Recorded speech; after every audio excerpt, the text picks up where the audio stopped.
Hello all, welcome back. तो देखिए, ये वाली वीडियो में जो कि हमारा पार्ट टू रहेगा इन्वायरमेंटल इंजीनियरिंग के PYQs के रिगार्डिंग।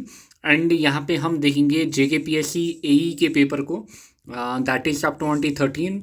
जितने भी PYQs आए थे फ्रॉम इन्वायरमेंटल पार्ट या फिर इन्वायरमेंटल इंजीनियरिंग पार्ट, यहाँ पे हम एक एक करके देख लेते हैं। एंड साथ ही में क्या करोगे, आप अपना स्कोर यहाँ पे मेंशन करोगे। इस वाले पेपर में 12 questions were asked from your environmental engineering part and सभी 12 क्वेश्चंस को यहाँ पे हम देख लेते हैं। नाउ देखिए, first one year, the alum when added as coagulant. आपसे अलम के बारे में पूछ रहा है कि अलम जब हम एज ए कोगुलेंट ऐड करते हैं पानी के अंदर, क्या क्या चीज़ें होती है।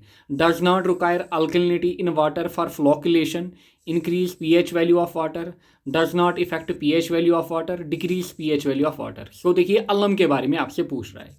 अगर मैं अलम की बात करूं, जब आप अलम को किधर मिलाते हो, जब आप अलम को पानी के साथ मिलाते हो, होता क्या है।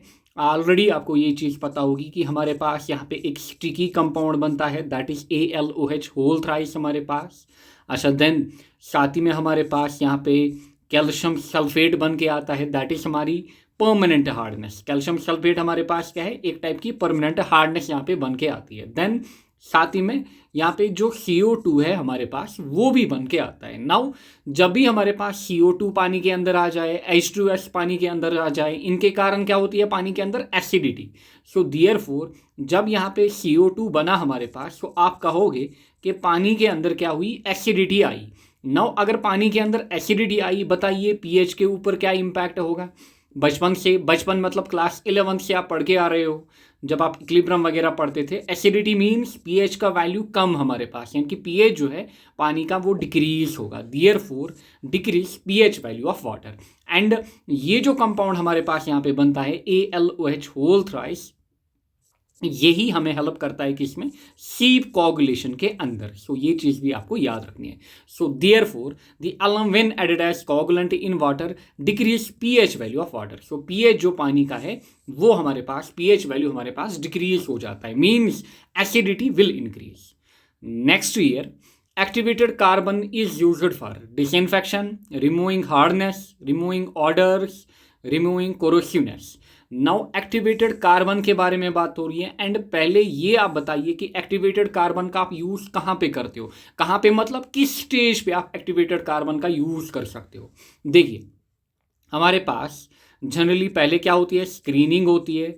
स्क्रीनिंग के बाद क्या होती है, हमारे पास PST का यूज़ होता है, यानी कि सिंपल या फिर प्राइमरी सेटलिंग हमारे पास होती है। इसके बाद हमारे पास क्या होता है, coagulation aided sedimentation. Coagulation aided sedimentation के बाद आप क्या करते हो, इसके बाद आप फिल्ट्रेशन करते हो।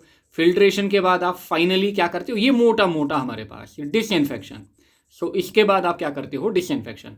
नाउ अगर मैं एक्टिवेटेड कार्बन की अगर मैं बात करूं, you can use activated carbon, you can use activated carbon either before यहाँ पे कोगुलेशन एडेड सेडिमेंटेशन और after coagulation aided sedimentation.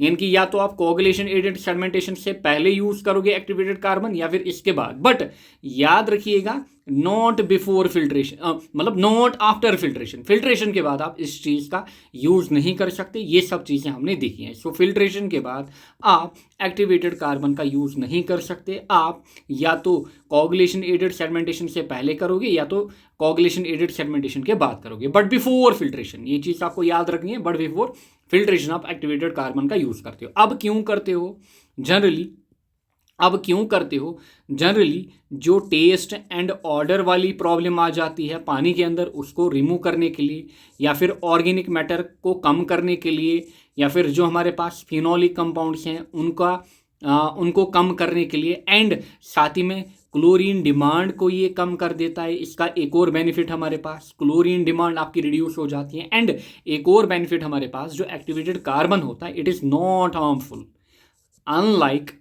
Unlike हमारे पास जो क्लोरीन होता है, क्लोरीन हमारे पास अगर इसका डोज काफ़ी हाई हो जाए, सो या फिर अदर जो कंपाउंड्स हमारे पास होते हैं, सो उनका डोज अगर हाई हो जाए, so they are harmful, they are carcinogenic. But जो हमारे पास एक्टिवेटेड कार्बन होता है, इट इज़ नॉट हार्मफुल। ये चीज़ भी आपको याद रखनी है। Therefore right option will be removing orders हमारे पास। आई होप आपको चीज़ें समझ में आ रही होंगी, एंड आपकी चीज़ें जो हैं, जो आपने पढ़ी हैं, वो यहाँ से रिकॉल हो रही होंगी। Next, what is the detention period and overflow rate for plain sedimentation tank compared to sedimentation with coagulation?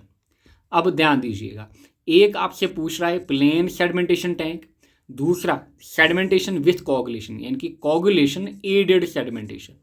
सो दो चीज़ों के बारे में आपसे पूछ रहा है, what is the detention period. So एक आपसे पूछ रहा है dt यानी कि डिटेंशन पीरियड, अच्छा, एंड ओवरफ्लो रेट यानी कि सरफेस ओवरफ्लो रेट आपसे पूछ रहा है। नाउ ध्यान दीजिएगा, for plain sedimentation tank compare to sedimentation with coagulation, आपके पास ऑप्शन क्या है, लेस और more, less and less, then more and less, then more and more. Now plain sedimentation को आपको क्या करना है, प्लेन सेडिमेंटेशन टैंक को आपको कंपेयर करना है with coagulation aided sedimentation tank. Now अगर आप देखोगे जो डिटेंशन टाइम होता है पीएसटी के लिए, इट इज़ 4 to 8 आवर हमारे पास, क्योंकि पार्टिकल्स ज़्यादा बड़े होते हैं। अच्छा, फिर कोगुलेशन एडेड सेडिमेंटेशन की अगर मैं बात करूं, generally 2 to 4 hour. Surface overflow rate की अगर हम बात करें, यहाँ पे हमारे पास जो प्लेन सेडिमेंटेशन टैंक है, यहाँ पे 500 to 750 लीटर पर आवर पर मीटर स्क्वायर हमारे पास, आप इसको कन्वर्ट भी कर सकते हो। फिर कोगुलेशन एडेड सेडिमेंटेशन टैंक की अगर मैं बात करूं, यहाँ पे 1000 to 1250 लीटर पर आवर पर मीटर स्क्वायर हमारे पास। सो आप यहाँ पे देखिए कि पीएसटी में जो डिटेंशन टाइम है इट इज़ मोर, सो ये वाला वैल्यू ज़्यादा है। अच्छा, फिर अगर सरफेस ओवरफ्लो रेट देखोगे 500 and 750, यहाँ पे 1000 and 1250 यानी कि यहाँ पे लेस, देयरफॉर आप कहोगे, क्योंकि इसमें आपको ऑर्डर में पूछा है, what is the detention period and overflow rate for plain sedimentation tank, means जो हमारे पास डिटेंशन पीरियड है इट इज मोर एंड जो सरफेस ओवरफ्लो रेट है that is less as compared to coagulation aided sedimentation. So more and less हमारे पास यहाँ पे राइट चॉइस होगी। आई होप आपको ये चीज़ें मतलब रिकॉल हो रही होंगी। नेक्स्ट हमारे पास the distribution mains are designed for, जो डिस्ट्रीब्यूशन मेन्स हमारे पास होते हैं these are designed for maximum daily demand, maximum hourly demand, अच्छा, फिर average daily demand, maximum hourly demand on maximum day. So बताइए जो डिस्ट्रीब्यूशन मेन हमारे पास हैं किसके लिए डिज़ाइन होते हैं, maximum hourly demand on maximum day, और इसी को हम क्या कहते हैं, कोइंसिडेंट ड्राफ्ट। इसी को हम क्या कहते हैं, कोइंसिडेंट ड्राफ्ट। कोइंसिडेंट ड्राफ्ट मतलब जिसमें आपकी जो फायर डिमांड वगैरह होगी वो इन्वॉल्व होगी। फायर डिमांड यहाँ पे इन्वॉल्व मतलब इंक्लूड होती है। So therefore maximum hourly demand on maximum day जो हमारे पास होता है, इसके लिए हम डिस्ट्रीब्यूशन मेन्स को डिजाइन करते हैं। Next one here, the layout of distribution system which conveys water flow towards the outer periphery, radial system पहला option, then dead end system, ring system, grid iron system. So बताइए यहाँ पे कि कौन सा लेआउट हमारे पास डिस्ट्रीब्यूशन सिस्टम के अंदर पानी को क्या करता है, convey towards the outer periphery. So देखिए हमारे पास अगर मैं बात करूं, जो हमारे पास रेडियल वाटर डिस्ट्रीब्यूशन सिस्टम होता है, अगर आप देखोगे यहाँ पे हमारे पास क्या होता है, बताया हुआ है एक सेंट्रल रिजर्वायर हमारे पास होता है। यहाँ पे हमारे पास ये भी ऑब्जेक्टिव पूछा जाता है, बताइए एक सेंट्रल रिजर्वायर किस सिस्टम में हमारे पास होता है, सो रेडियल सिस्टम में। अच्छा, इसको हम क्या करते हैं, इसको हम अलग अलग जोन्स में डिवाइड करते हैं। दिस इज सेंट्रल रिजर्वायर हमारे पास, ये हमारे पास क्या है, सेंट्रल रिजर्वायर। फिर आप देखोगे यहाँ पे जोन 1, जोन 2, जोन 3, यहाँ पे जोन 4, यानी कि ये वाला जोन हमारा अलग रहेगा यहाँ पे जिसको आपको पानी देना है, ये वाला जोन अलग, ये वाला जोन अलग, ये वाला जोन अलग। इसीलिए इसको हम क्या कहते हैं, एक और ऑब्जेक्टिव यहाँ पे zonal distribution, zonal distribution system हमारा ये कहलाता है। सो देयरफॉर यहाँ पे आप देखते हो कि जो पानी हमारे पास है that flows towards outer periphery, हमारे पास जो पानी हमारे पास होता है that goes towards outer periphery. क्यों, क्योंकि यहाँ पे आपके पास एक सेंट्रल रिजर्वायर होता है, यहीं से जो डिस्ट्रीब्यूशन सिस्टम होता है वो कनेक्टेड रहता है किसके साथ, एक सेंट्रल रिजर्वायर के साथ। एंड यहाँ पे हमारे पास सिंपली जो एरिया होता है उसको अलग अलग जोन्स में डिवाइड किया जाता है। So the layout of distribution system which conveys water flow towards the outer periphery is radial system या फिर जोनल डिस्ट्रीब्यूशन सिस्टम हमारे पास। Next, the hourly variation factor is usually taken as, बताइए hourly variation factor को आप क्या ले लेते हो, 1.5, 1.8, 2 या फिर 2.7। 1.5, 1.82 या फिर 2.7। सो इट इज़ हमारे पास 1.5। जो आर्ली वेरिएशन फैक्टर हमारे पास होता है दैट इज़ 1.5। अच्छा मुझे बताइए अलग अलग फ्लक्चुएशंस के वैल्यूज़ हमारे पास क्या क्या होते हैं। यहाँ से डिमांड हमारी, यहाँ से फ्लक्चुएशन बताइए। ईयरली के लिए हमारे पास वैल्यू क्या रहता है 1। अच्छा फिर मंथली के लिए हमारे पास वैल्यू क्या रहता है 1.28। अच्छा वीकली के लिए हमारे पास वैल्यू क्या रहता है, इट इज़ हमारे पास 1.48। देन जो हमारे पास डेली होता है इसके लिए वैल्यू हमारे पास 1.8।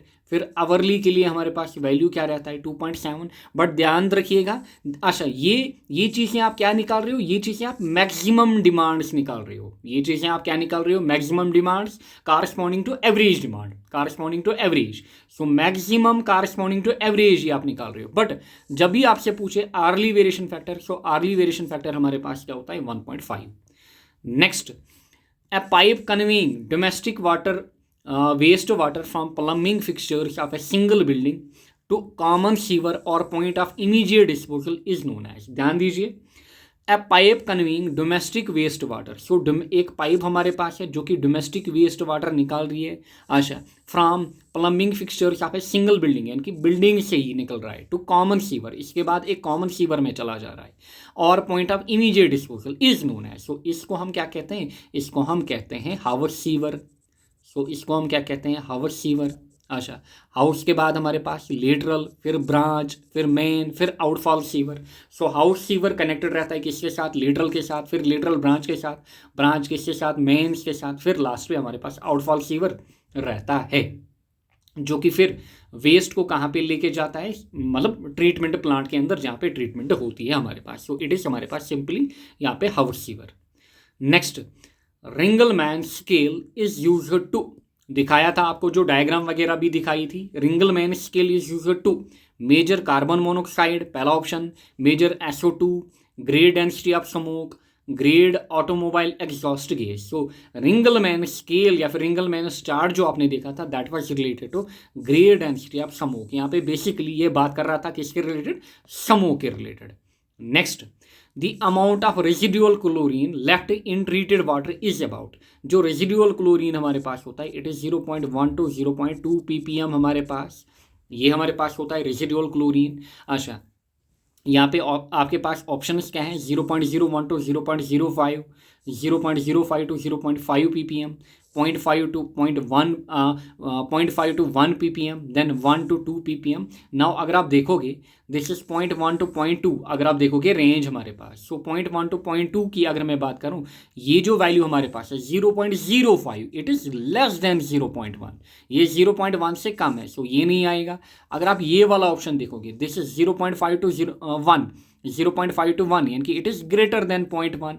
सो या फिर इट इज़ ग्रेटर देन 0.2 जो अपर वैल्यू हमारे पास है। सो इस ये भी नहीं आएगा। अगेन यहाँ पे 1, so it is again greater than 0.2 हमारे पास। सो जो राइट या फिर अप्रोप्रिएट ऑप्शन यहाँ पे आपके पास रहेगा दैट इज़ 0.05 to 0.5 ppm। सो ये आपके पास यहाँ पे राइट चॉइस रहेगी।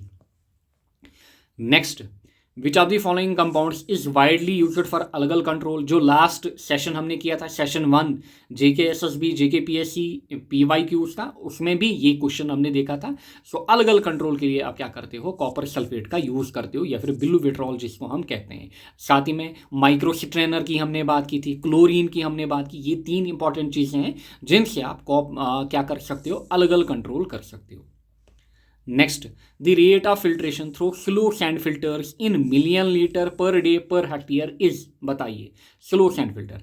देखिए अगर मैं स्लो सैंड फिल्टर की बात करूं, देन रैपिड सैंड फिल्टर की बात करूं, स्लो सैंड फिल्टर में जो रेट ऑफ फिल्ट्रेशन हमारे पास होता है it is 100 to 200 litre per hour पर मीटर स्क्वायर हमारे पास। अच्छा रैपिड सैंड फिल्टर में क्या होता है 30 times x, अगर आप इसको x मानोगे इट इज़ 30 times x, यानी कि ये हमारा कितना निकल आता था 3000 से लेकर कितना 6000 लीटर पर आवर पर मीटर स्क्वायर में।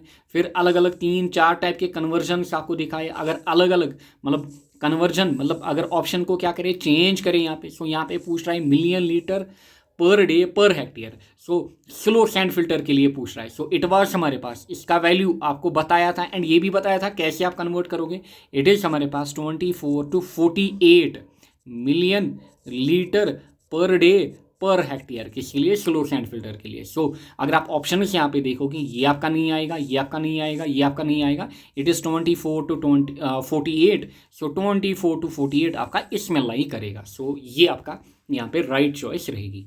Next and last question here, the rate of BOD exerted at any time is, बताइए।